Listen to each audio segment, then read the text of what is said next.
Në prag të festës së Fitër Bajramit, besimtarët musliman bëjnë bamirësi tek familjet me probleme ekonomike duke dhuruar pako me ushqime të shportës apo dhe vlera monetare për të plotësuar kështu një kusht thelbësor të muajit Ramazanit që është sadakaja e fitrit.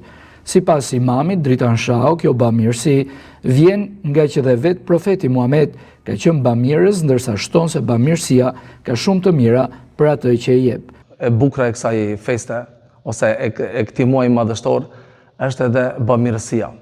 Në gjatë gjithë muajit, çdo besimtar dhe besimtare është munduar si që të bëjë bamirësi sa më shumë. Profeti Muhamedi alayhi salatu wasalam ishte bujar, por kur vinte muaji Ramazanit ai ishte akoma dhe më bujar.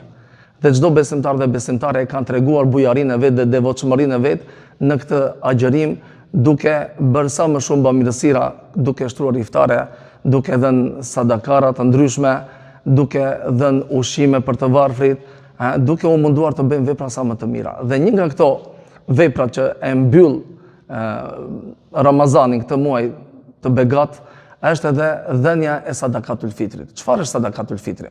Sadakatul fitri, thot pejgamberi alayhi salatu wasalam, shërben për dy qëllime kryesore.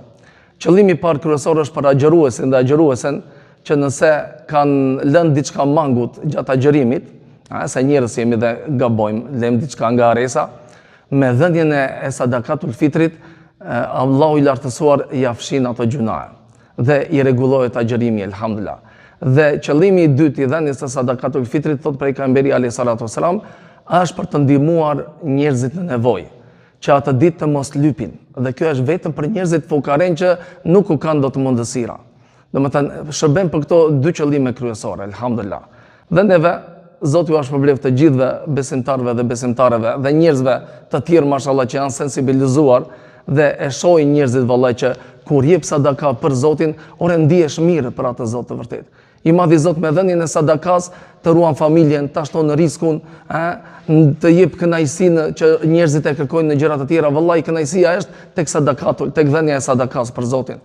Me dhënien e sadakas dhe agjërimin e plotë të Ramazanit, muslimanët lën pas një muaji të shenjtë me shpresë se agjërimi dhe lutjet e tyre gjatë këtij muaji do të jenë të pranuara tek Allahu.